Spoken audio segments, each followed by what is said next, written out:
Paul, it's lovely to meet you here. Thank you very much for making the time. You've got a busy weekend ahead of you. Um, the story of how you came to Christianity is fascinating. You seem to have tried all the reasonable, viable alternatives, um, both in terms of paganism, environmentalism, and Buddhism, all perfectly honorable ways of trying to make sense of the world. And yet you got propelled into Christianity. Listening to the way you've told your story, it does sound to me like the Hound of Heaven poem. Uh, can you explain a little bit about how you found yourself propelled from those honourable utopianisms into the Orthodoxy and the Kingdom of Heaven? Well, it was a strange journey. Yes, I didn't know about the Hound of Heaven poem until after I became a Christian. Then one of my friends sent it to me, and I thought, oh yes, right. Clearly, this has been happening for a long time. Yeah. So yeah, I mean, I've written about this before, and I've talked about it before. So I won't talk about it at great length, but really just to say that, as you said, I suppose I think I'd been on really a religious / spiritual search for a very long time. Um, you sort of, I don't know, you realize from a very young age that something's wrong with the world, and then you go looking for what it is. It's very common. And I went looking through politics and activism and world-changing utopianism to some degree, as you say, and then into more explicitly spiritual paths, certainly beginning with Buddhism and then moving through kind of nature religions. But I've always been a great nature lover, so I thought that what I needed was a nature religion. All that time I was getting closer to some sense of God, although I would never have used that dread word, because it felt to me like there was something beyond all of this that was not purely explicable through more slightly rationalist methods like Buddhist practice, which is a very powerful practice in many ways, certainly in terms of learning about the nature of the self, but doesn't take you to wherever I was looking to go. And of course, if you're in the West and you're looking for spiritual truth, the last place you go is Christianity, for any number of historical reasons. And so I didn't want to look there. But I mean, really, a lot of things happened to me, but I felt, what I really did was I got to a point where I said a prayer, actually, and I said to God, okay, if you exist, show me what's going on. Tell me what to do. Who are you? What's the truth? Show me where I should be going. And after that, very soon after that, actually, I started just falling over Christians every 5 minutes, as if, I was getting emails from people. I had friends who were Christian turning up and talking to me. I was getting people talking to me on Facebook randomly about Christianity. All sorts of things were happening. And then at the time I was practicing Wicca, which is a kind of pagan nature religion. And I felt things started happening to me. I began to have dreams about Jesus, and I began to feel like I was being dragged towards Christianity. And I didn't really want to be. I was very reluctant, a sort of C.S. Lewis type reluctant convert. But really, by the end, I felt like I was bodily dragged out of what I was doing. And I sort of had to concede who was doing the dragging. And this was all very unusual. And one of the reasons I thought it was probably real was that I didn't want it to be. I'd gone looking for the other things, Buddhism and nature, paganism, because I thought they'd give me something I wanted, and to some degree they did. But Christianity, I wasn't looking for anything. I didn't want to be a Christian. I thought I don't like Christians and I don't believe in Christianity, so this can't be real. But it is real. And then, of course, when I started, when I sort of accepted what was happening, and I started looking into it and talking to people and reading properly and realizing that Christianity wasn't what I thought it was, then kind of the journey began, and I ended up as an Orthodox Christian here in Ireland, not a Catholic, an Orthodox Christian for any number of equally complex reasons. But I've found that if you go to 2 or 3 Orthodox liturgies, it's impossible to stop going back. I found it's like a sort of spiritual drug. But yes, so that's where I've ended up, and I was baptized just over 2 years ago. And of course, what I discovered then was that was the beginning of the journey and not the end of it. But you made enormous progress. It's been a very long journey. But it's a long journey, like I say, but it's not such an unusual one in the West. I hear a lot from people since I started writing about it who've been on quite similar paths. So it's happening to a lot of people, I think. It's just very interesting to hear those elements. So the same thing happened to me, not to turn the conversation around to me, but to look at the common elements. The same thing, I don't like Christians, I don't like the church. I would like the solution to be anything but Christianity. And then an enormous surprise to discover that the Christianity I didn't want it to be was something very different from what it turned out to be. Without looking to be partisan at all, because I too wanted to be Orthodox. I found myself sent to an Orthodox monastery during my time at Anglican Theological College, fell in love with it. And my prayer was afterwards, Lord, how soon can I become Orthodox, please? And the answer to me has been, you can't be, which has been a surprise to me. It doesn't matter what the reasons are. I don't need to know them. I just know a red light when I see one. But it'd be quite interesting to have you reflect on the difference. Obviously, your vocation is to be Orthodox, and that's fine. And we're not trying to persuade people to move one way or the other. But do you have reflections on the complementary relationship between East and Western historic Christianity at the moment? Well, it is interesting, isn't it? Because of course, if you decide you're going to become a Christian, the question is then, well, what's the church then? Because there are thousands of them. Luckily, I'm not in America, where apparently there are 10,000 Protestant churches to choose from, so it's slightly easier. But it's there are still obviously different denominations or churches claiming to be the church. So I'm English, so I suppose culturally it would make sense for me to be Anglican. I live in Ireland, so it would be easiest to be Catholic. I have a lot of Catholic friends. And really, when I started to become Christian, I was going to the local Catholic church. I would go to the Mass sometimes. I would go to the adoration in the church down the road, and I would go to Anglican churches too. And again, I was praying. I didn't really know what that meant, but I was just saying. I had this thing that I asked repeatedly. I said, please send me a priest. I was praying. I said, send me a priest and send me to the right church. And I thought, well, when I meet a priest who comes to talk to me, then I'm going to know that's where I'm supposed to be. And I would spend a long time just sort of sitting in Catholic churches that I happened to pass and hoping a priest would turn up, but none of them did. And eventually I ended up going to the Orthodox monastery in Shannonbridge, which has just opened up a few years ago, just before I became Christian, actually, which is the first Orthodox monastery in Ireland, or at least the first one since the schism. So the first one for 1,000 years. Which was opened by the Romanian Church, but it's very pan-Orthodox. And I plucked up the courage to go to a liturgy, and there was a priest, and he started to talk to me. And one of the things I was impressed by was the fact that he told me to slow down and take my time. Didn't offer to baptize me tomorrow to add to his congregation. He said, look, it's a big deal. It's a long journey, and he gave me things to do, and he asked me to keep talking to him, and so I kept going back to that, and I was very, very struck by the power of the Orthodox liturgy. I've never felt anything like that. I don't see that in a Catholic Mass.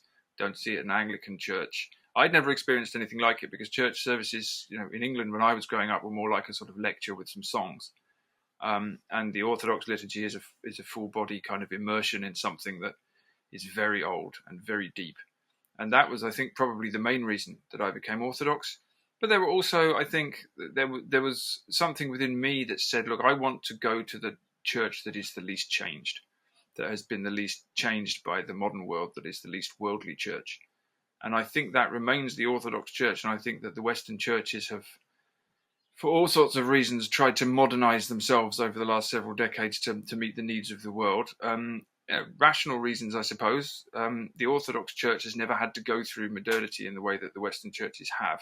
So it's never had to sort of meet the need in quite the same way. It was too busy struggling with communist oppression to have to worry about modernizing itself. But it's remained truest to its tradition, I think, compared to any Western church, and that was a powerful thing. And then once I realized that the Orthodox Church is not a sort of a strange foreign thing that's arrived in the West, but is actually our ancestral church, as is the Catholic Church. Before the schism, we were all there was no Orthodox or Catholic. I realized that actually this was not me sort of pretending to be Eastern or something. This was me finding a way back to the old roots of what Christianity was, where I came from as well. So that was all of those reasons have taken me kind of deep into the tradition, I think. And I have a feeling now, to answer your question in a long-winded way, I have a feeling that there's something that the Orthodox can really bring to the West.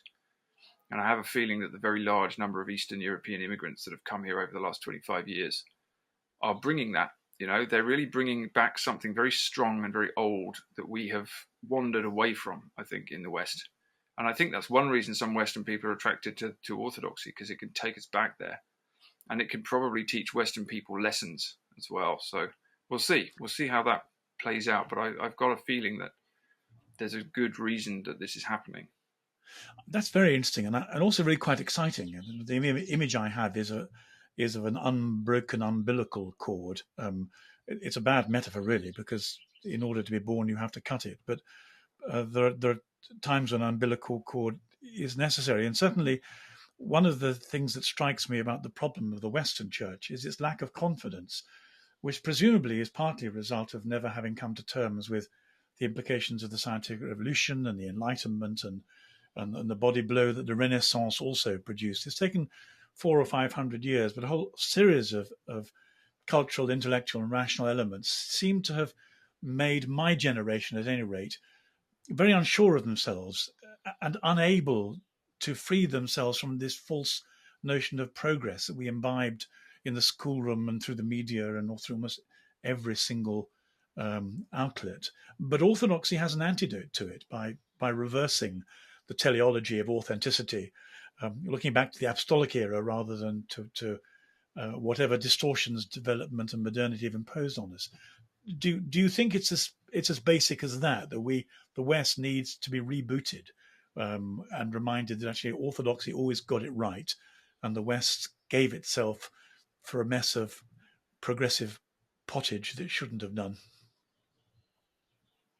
Yeah, I think there's a lot to that. I mean, I certainly wouldn't say the Orthodox Church has always got things right. It's made lots of errors and done many terrible things, as all churches have managed to do over history. But I think in theological terms, it has mostly got it right as well, as much as I can see.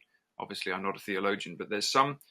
The fact that Mount Athos has existed for 1,000 years, and the liturgy has been said in the same way in that place for 1,000 years, not because of some rote attachment to mindless tradition, but because it's a living faith. It's an enormously powerful thing, and there's absolutely nothing like it in the West. And I think that what's happened in the West is, at least since the Reformation, but probably since long before that, you could argue about where the sort of rot sets in. But the Western Church, I think, becomes sort of overly rational and then becomes overly worldly. And as you say, is then kind of knocked sideways by the scientific revolution and Darwin and the Industrial Revolution and modernity, and doesn't really have answers to those things. And rather than, because so much has been sort of fiddled around with in the late Middle Ages, by the time you get to modernity, there's not a tradition where you can turn back and say, well, we've been saying this liturgy for 1,000 years, so we're going to keep doing it. And this is the tradition of the Desert Fathers, and we still practice it, so we'll keep doing that. And I'm very struck by the fact that, the Orthodox Church, in different forms, survived centuries of Ottoman oppression, and then it survived a century of Bolshevik oppression of the most horrific kind. I mean, the stories of what the communists did to the church in Romania and Russia are just unbelievable. And in a strange way, that strengthened the Orthodox Church, I think, because I do have a feeling that Christians are always strongest when they're persecuted, actually, and always weakest when they're most comfortable, and too close to power. And so I think maybe that the Western Church is striking this kind of devil's bargain with modernity and saying, well, hey, if we modernize too, people will want to come along. It was precisely the opposite to what people actually needed. What people actually want is a church that says, this is not the world, this is the church, and it teaches the same thing it's always taught. Whereas, as I say, in the West, the church has tended to bend with the wind. And I wonder how much of that is generational. I wonder how much of that is a kind of a boomer thing and it will change. There are some signs that things will change. And the church is, it always renews itself. It kind of falls and rises again. So anything could happen. But I do have a feeling that Orthodoxy might be able to bring a kind of strong core back to the Western faith. I'm going to hold you to the phrase "the church always renews itself" as we come to the more apocalyptic end of our conversation, following your Unheard lecture the other day. But one of the things I did in the 1980s was I smuggled Bibles into the Soviet Union and met underground Christians and was astonished at their resilience and their courage and their bravery. But what astonished me equally was the way in which Orthodoxy has simply erupted since 1989. I mean, the population of practicing Christians was immensely and bravely very small. It was absolutely inconceivable in 1989 or with a decade afterwards that somehow I don't know, I think the figure is something like 70% of Russians nowadays identify as Russian Orthodox, whatever the value of that is, still from a standing start of 0.0 something percent. It's quite incredible, and it must, whatever one makes of leaving aside the whole Russian-Ukraine conflict for the moment, because that would take us somewhere we don't want to go. It is still unbelievable that within one generation, the Russian Orthodox Church should have found itself with monasteries overflowing and vocations to the priesthood and full churches and liturgies being entered into by a large section of the population. It's mind-boggling. Something similar happened on Mount Athos, which in the 80s, by all accounts, was very depopulated. There were monasteries there that were just inhabited by sort of half a dozen elderly monks, and it looked like it was going the way of, say, monasticism in Ireland, which is pretty much what's happened here. And there was a huge renewal, and it's overflowing now. I went to Athos last year. It's very, very common to meet monks in their 20s. And similarly in Romania as well, by the way, there was a big surge in the Romanian church after the revolution, after they overthrew Ceausescu. And again, you can go to Romania, and Romanian Christians will say, "Oh, it's not as good as it used to be. It's not as strong as it used to be." And I say to them, "Have you any idea what it's like in the West?" You can go to a monastery in Romania now, and you can again meet 20 something monks, 20 something nuns. There's a real energy there. Which you just do not see here, and it's a new energy. It's not elderly Christians sort of living out their lives. It doesn't feel like a dying faith. It feels like something's going on. So yes, it does feel like there's something happening, and I think this is why people like me end up in a place that we never have expected. If you told me 5 years ago I was going to end up as an Orthodox Christian, I would not have believed you, to say the least. No, one of the exciting things about the Christian journey is that I think almost whatever stage you're at, it's a huge surprise and something that one could never have foreseen. I mean, I found myself. Someone once said to me when I was more in the public eye about 15 years ago, if you had magical powers and you were Archbishop of Canterbury, what one thing would you do to renew the church? And I found myself with an insight I didn't think I had or didn't know I had, which might have been the Holy Spirit saying, I would put everything into the renewal of monasteries, because it seems to me that only it was the monastic life that saw off the Vikings and preserved culture, and deepened the presence of prayer in the communities. Peter Ackroyd has this extraordinary sense that I think he said in one of his books that 80% of the ghost stories written throughout the English-speaking world, 80% of the ghost stories throughout the world were written by English authors. And he wondered if it wasn't some form of displacement after access to the saints was removed by the destruction of the monasteries in England, producing an enormous psychic wound that again would have broken this cord back to the beginning of the church's life as one of its consequences. And so I every so often you hear of Western bishops who are putting some resources into the refounding of small monastic communities, which seems to me to be a sensible priority. And I don't suppose it was a deliberate ploy in Orthodoxy. It presumably just happened automatically as part of the cultural, spiritual life and priorities, did it?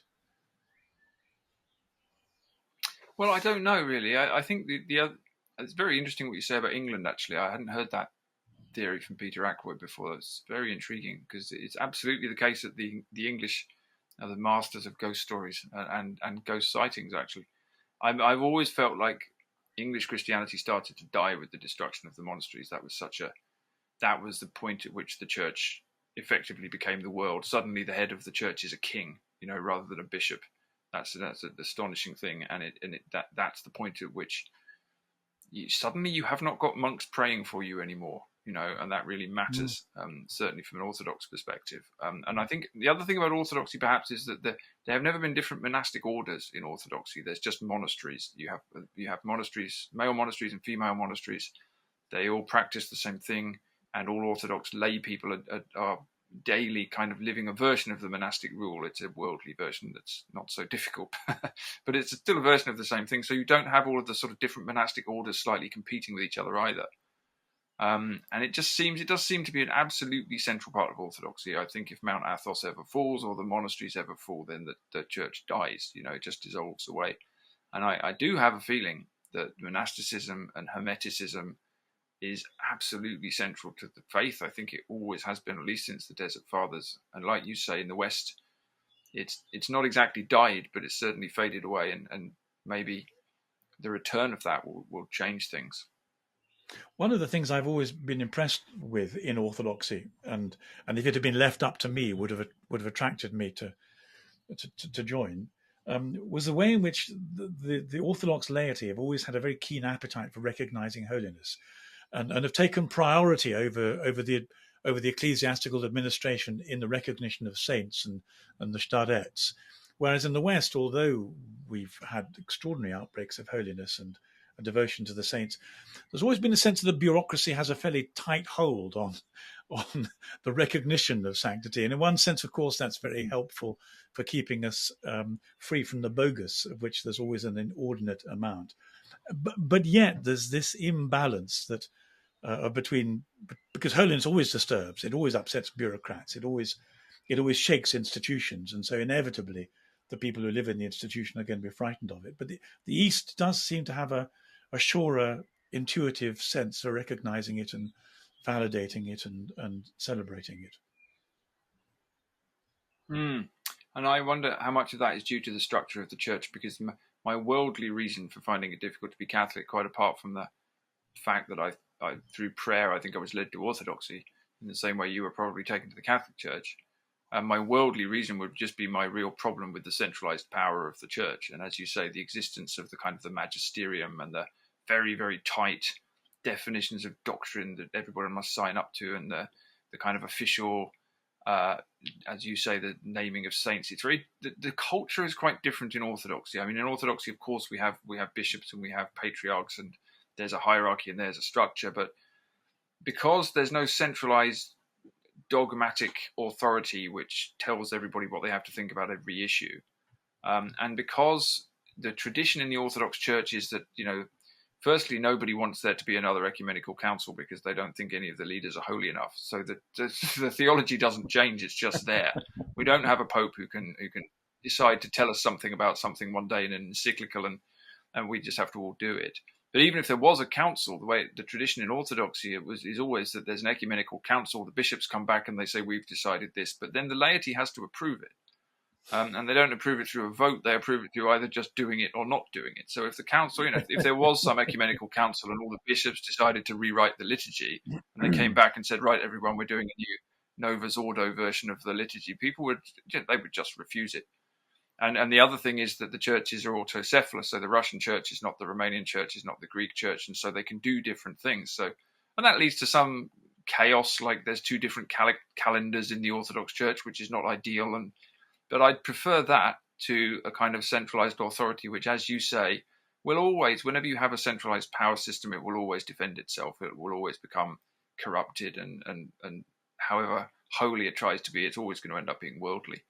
So the more, in a way, weirdly enough, the more divided the church is, the better it actually, the holier it has a chance of being. I like that very much. I suppose it's partly about checks and balances. You've no idea how much, after having been an Anglican, dogma and catechism attracts me. I go, oh look, a dogma, that's nice. And, well, I can see that. Yeah, I can understand that. I haven't said I'd heard of dogmas, but I never met one before. This is wonderful. I'm thrilled to have something so substantial in my hands and heart.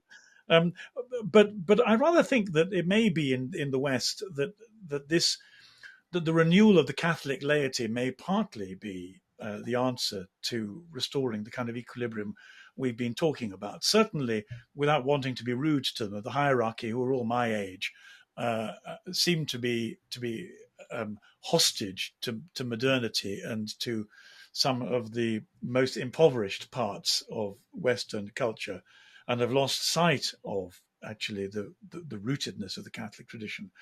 And if there's anything apart from the Holy Spirit directly that can change it, it might be being accountable to a more muscular laity who stamp their feet and say, actually, this is impoverished nonsense. We're not going to do it. But if you did have a more muscular laity, I think I could cope I would sleep more easily, is for the same reasons that you suggest, at night with an over doctrinaire dogma. But I still, as an Mm. ex-Anglican, I can't rid myself of the delight of dogmatic certainty. It comes to me like a Well, and cold I agree shower with after that, a very actually. hot It's day.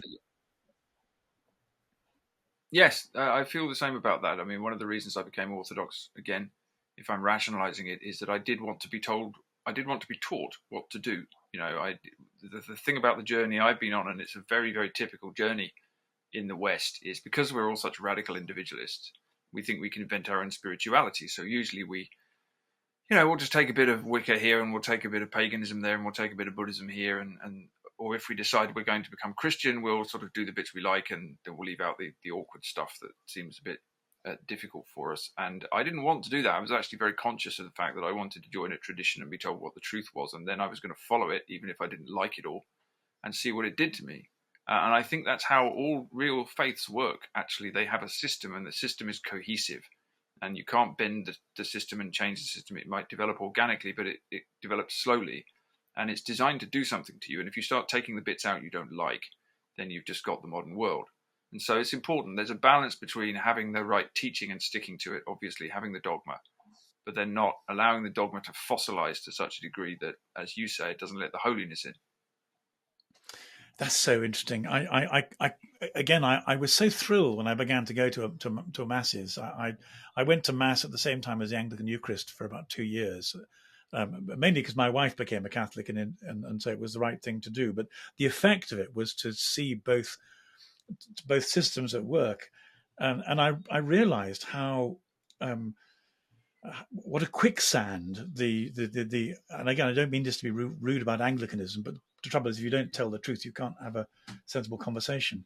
But the way the poor clergy had to be entertainers and to seduce congregations into their liturgy, into their worship, pleasing them, stroking them, giving them the kind of fast food menu they thought they wanted in order that they shouldn't go away and try one of the other thousand Protestant outlets. Whereas when it came at least to the historic church, the Mass was the Mass, the liturgy was the liturgy, and it didn't matter what you thought about it. You just turned up and it was done to you. And as it was done to you, it began to change you.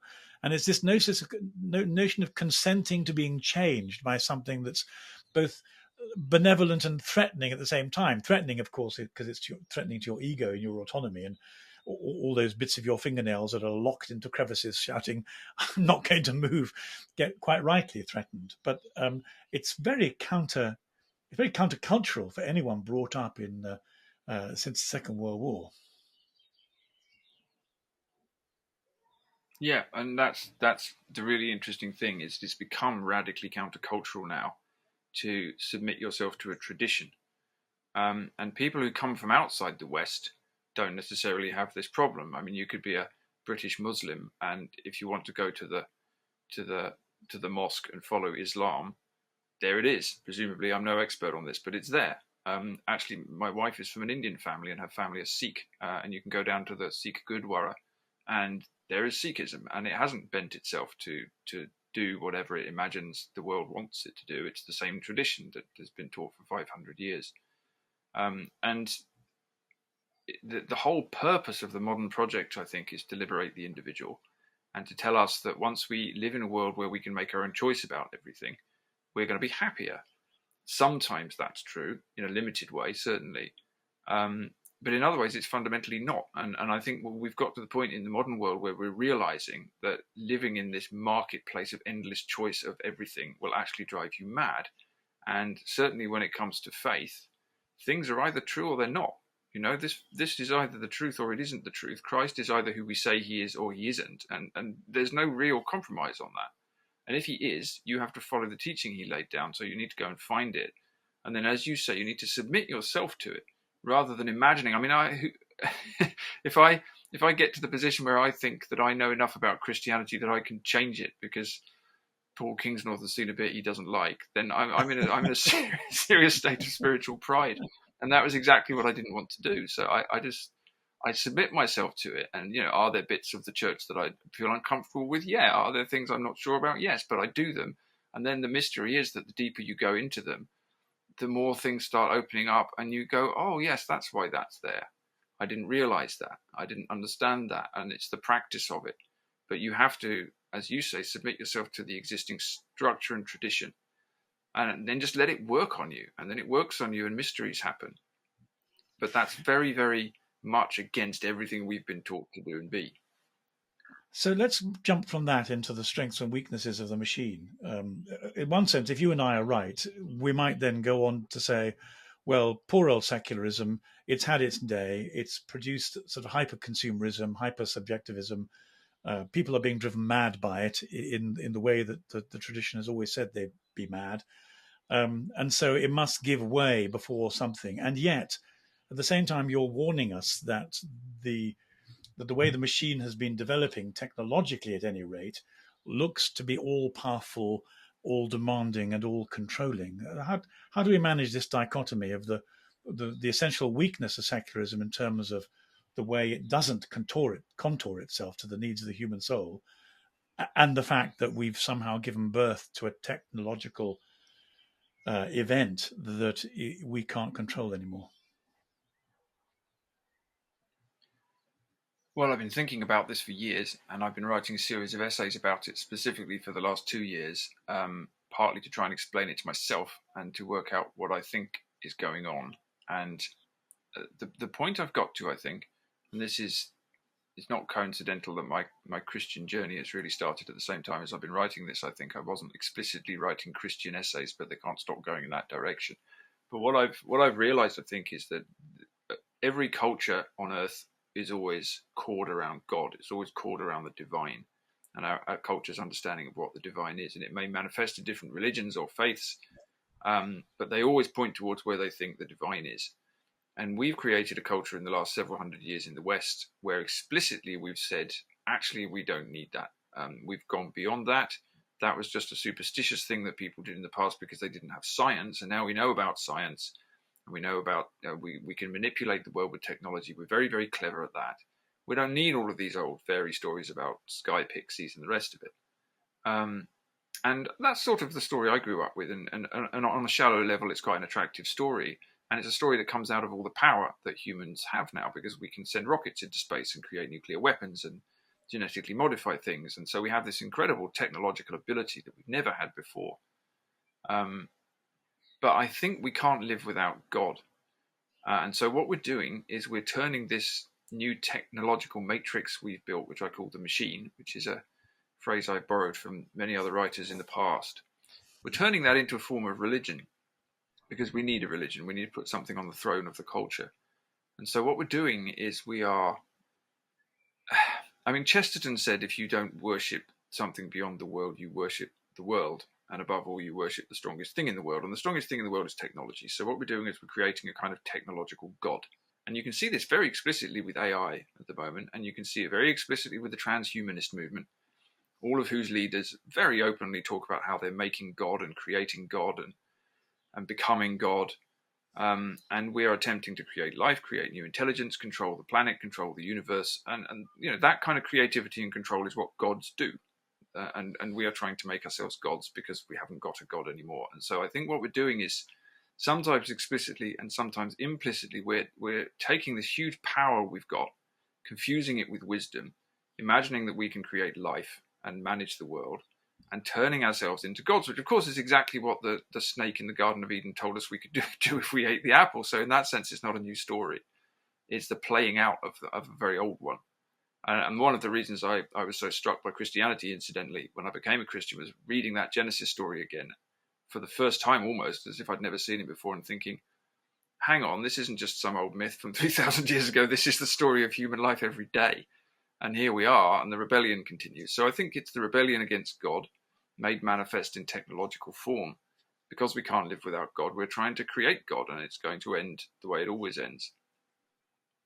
One of the surprises to me is the way in which, like you, when I read Genesis, I was blown away by the obvious meaning, as opposed to the pseudo-scientific invitation to tell us how things happened. And the obvious meaning seemed to me to be, just because you're capable of doing something, are you able to live with the consequences of what you've chosen to do in this capacity? And this this, and I would have thought, if any century ever taught a generation that we were unable to live with the consequences of things we'd chosen to do, it would have been the 20th century, the beginning of the 21st. And I genuinely don't understand. I mean, I worked in a university for 25 years, and I would go around parroting what I thought Genesis was all about, but nobody seemed particularly interested, even though I thought it opened up the possibility of having one of the wisest conversations one might have. But it simply wasn't on anyone's radar, and I guess it's partly because people are so seduced by the idea. Well, it's a conjunction of power and fear, isn't it? Underneath it all is a fear we're going to die, a fear we're going to destroy ourselves, a fear we're going to fail. And at the same time, the seduction of the possibility of power delivering an antidote to that fear, even though it never does. And one of the things that surprised me amongst all the very clever academics I worked with was that the really clever ones had never had a fresh philosophical idea after the age of 11. It was like having proved themselves in whatever academic ability they were good at, they stopped thinking about life. And therefore, they stopped doing any proper, I say proper philosophy. I mean, asking the sensible basic questions. Why am I here? What am I doing? What am I hoping for? How might I get there or not? But it simply wasn't part of the intellectual culture at all. And it's almost as if still all the people we live amongst are either numbed by all the noise or all the diversion or all the things that consumerism throws at them, or just they've never been in a place where they started to ask the kind of questions that Genesis invites you to consider. And it's this, they haven't even started the journey. Mm. I think something really revolutionary happened to our way of thinking as well in the 20th century. I was just reading Ian McGilchrist's new book, and he has, I'm sure you've come across his thesis about left and right hemisphere ways of seeing, and he's using a lot of brain science to basically back up the notion that the Western world, whenever this happened, Industrial Revolution or Enlightenment, or maybe earlier than that, has gone into this very left hemisphere dominated way of seeing the world. Very rational, very controlling, very mechanistic, and that allows us to create these great technological wonders. But it also blinds us to what the actual big picture of the thing is. And it seems to me that we have completely forgotten in the West today how to understand what religion is, and we've also completely forgotten how to understand what mythology is and how those things interact. You see that very often in the way that people look at the Book of Genesis, and we either get, as you say yourself, the sort of you either get a sort of Richard Dawkins argument that this is nonsense because it doesn't make scientific sense, or you get a sort of extreme evangelical notion that this is supposed to be a scientific textbook, and so we all once rode on dinosaurs. And both of these are this kind of ludicrous literalist reductionism. But we don't.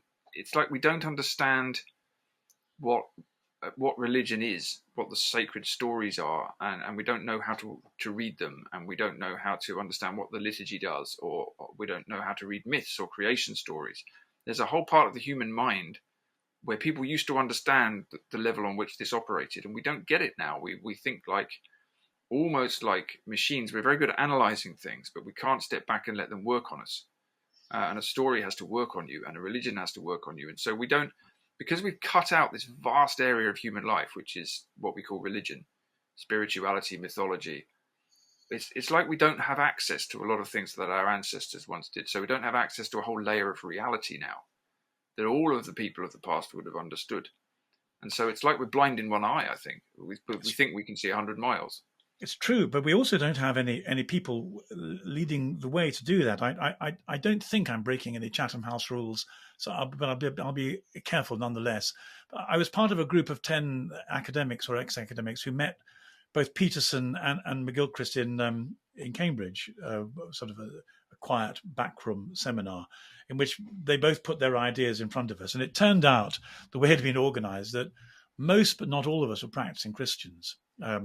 And it was very interesting the way in which both Peterson and McGilchrist said, as we tested some of their ideas, they sidestepped the notion of their own allegiance to God, and the reason seems to be that one of the reasons why they don't come out as either believers or would-be believers is because if they declare for God in the public sphere, their intellectual foundations are going to be shattered. People, the whole world's going to dump on them as obscurantists.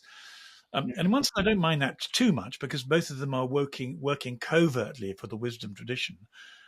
Peterson, as a psychologist, saying, my reading of the psychology of human beings is you need much more than you've got and you're in trouble. And McGilchrist saying the same thing biologically and phenomenologically.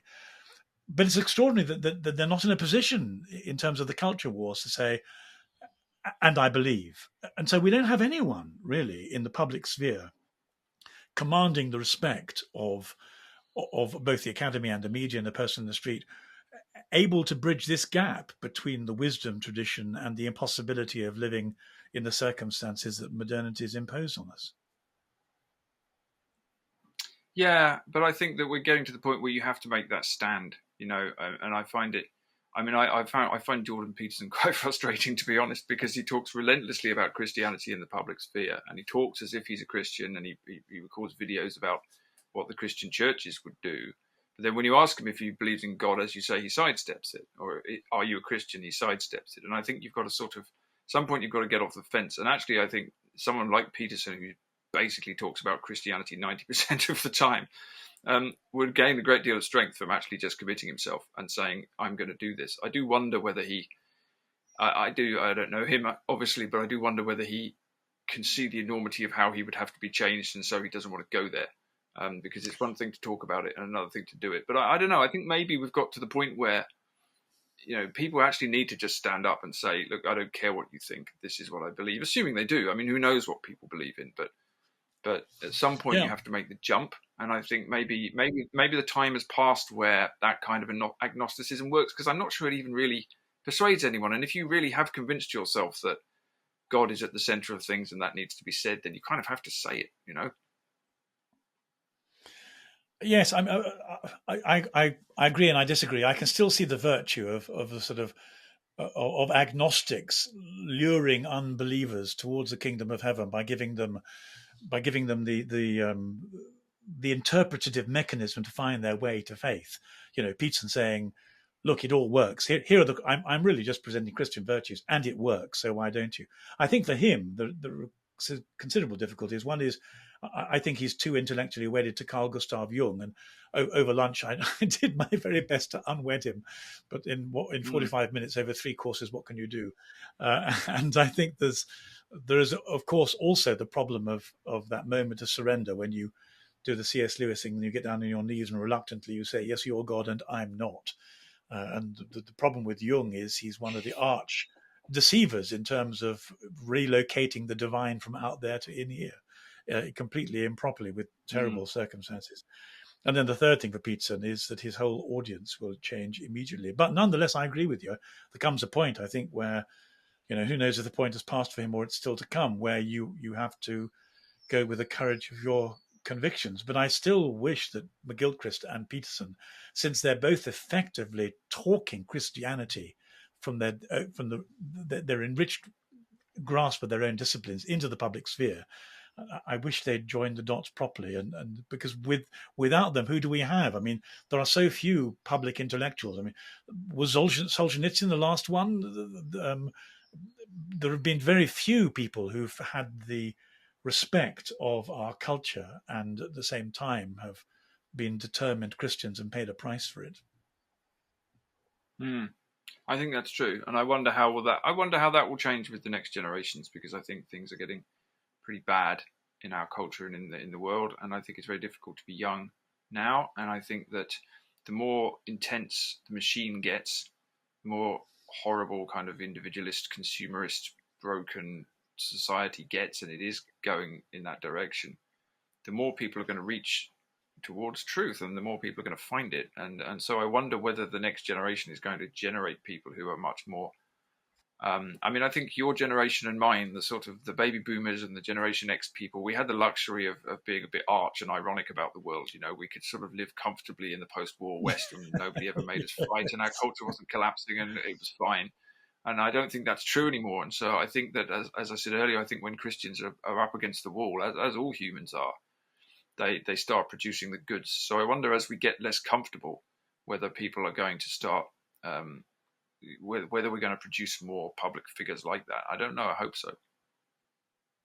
So let me ask you to tease out a bit again the question we started with, which is the vulnerability of secular culture without God. It can't sustain people's longing for the divine, and it certainly can't help us manage the existential crisis of who we are and what we're doing here. But the machine, as you described it rather frighteningly, is growing very strong, very quickly, and being promoted in a very determined way. How you ended up your lecture by saying, rubbing your hands together and twinkling your eyes and saying to everyone, "Well, just pray." and as a starets, that's an ideal way of finishing. But and you may be a starets or a budding starets, but people are entitled to Not ask one of you, them, no. yes, but how, Master? How do we do this thing? Because we're facing. Well, we're facing sorry, go on. I miss. We had an internet hiccup. No, sorry, I think you cut out there. Well, look, and it's precisely because I'm the opposite of a starets that I ended up my talk like that, because I'm so new. I don't know anything else, but I also have a strong sense that when the center is collapsing, you go out to the periphery.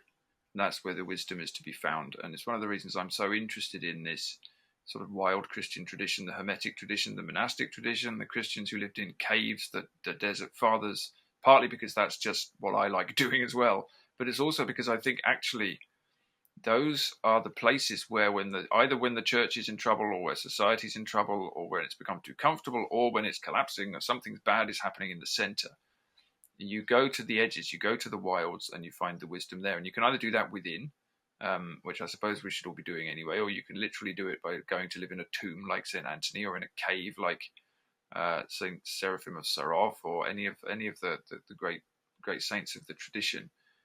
I think we're at a point where we have to go within, we have to go to the margins, we have to go back to the source, actually. And again, it's one of the reasons I'm so grateful for Orthodoxy, because Orthodoxy, I think, really has still a connection with that source, with the living source. And I just have a sense that we need to go back, strip down all of the stuff that's grown up around the church, not just the modern stuff, but maybe some of the centralized, more comfortable stuff, and get to the heart of the matter. And I think that if you look at the history of Christianity, you can see that people having to repeatedly do that at different points in history, so it's not a new challenge. And I have a feeling there are a lot of different ways to do that. I'm particularly obsessed with, as I say, these sort of wild Christians, the cave Christians, but there are many other ways to do it. But I think we have to sort of strip it all back and go back to the source and say, okay, well, if we really think society can't survive without God, and if we really think Christ is God, what does that mean? What does it actually mean to be a Christian? How do I live? How do I pray? What should I be doing? And the church can teach us that, but then we have to go and do it. And maybe we do it in communities with other people, and maybe we do it in communities online, at least to start with, so that we can meet. There's a lot of ways that people get together, but I just have a feeling that we're in that moment now where we have to strip it back to the bone again. I don't know exactly what that means because I've been in the church for 2 years.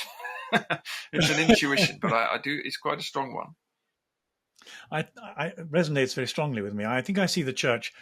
One of the ways I see the church is a laboratory of prayer and holiness, and it does all kinds of things. But at its very best and at its center, it helps people practice prayer, and it produces the transformation of holy people. And I think probably holy people are irresistible to the lost. It's a bit like that old Bisto advertisement they had in the 1950s. You have two children, and this scent comes in front of their nostrils, and they follow it because it's impossible not to follow it. And I think yes, I remember it actually. Yeah, I wasn't sure if you were old enough to remember it, but it's always struck me that holiness works it was like still that. around in the 70s. It was still around. But I mean, that's really, it's really important, because I think that when I look back on my spiritual journey, one of the things I was really looking for was wisdom, and I wanted elders, and I wanted saints, and I wanted wise people to show me what the truth was. There are very few of them around, especially in the West. I mean, I think there are usually few of them around anyway, but we are. One thing that I've said a few times in some of my talks, and I'll probably say it again tomorrow, this weekend rather, is that You know, we're not lacking in political solutions. We're not lacking in ideologies. We're not lacking in utopian ideas. We're not lacking in technological ideas. But we are lacking in saints. We're really seriously lacking in saints, and we're lacking in elders and staretses. And so we need to build them. They've got to come from somewhere. We have to make them, and it can be done because the church can show us how to make saints. And that's what we need. And like you say, when people ever meet if you ever meet a really holy person, you know, and you go towards them straight away and you say, show me the truth, tell me what to do. And you want to sit at their feet. And they're very rare. And perhaps they always have been, but they're much rarer in the West than they've ever been. And I think that if the church could show us how to cultivate them again, we'd be in a different place, and maybe that will happen. I remember one of the things that most influenced me, I'm not sure what the sub word is, subliminally, subconsciously. Once upon a time, I found my way into a monastery, and I was sharing a tower, the gate tower, with the Abbot of Quor on the Isle of Wight, a Roman Catholic abbot, and he was in his 80s. And he said, would you come and serve for me at Mass? And so in this ancient pre-Reformation chapel, in an ancient pre-Reformation gatehouse, early in the morning, in the dawn, I knelt by the altar as this radiantly holy man did the liturgy. And it wasn't anything that you could evaluate. It was just like, the equivalent for the soul of sunbathing. The sun came out and it warmed your skin and it warmed your bones, and you thought, this is good. But as you say, there aren't very many of them. And I think probably the place we find most of them are in the monasteries. Paul, thank you so much. I hope the weekend goes very well. And thank you for writing the way you do. And thank you for your courage and above all, the clarity of your thought, and inviting the church to rediscover both prayer and holiness is something that can't go wrong, really. Thank you.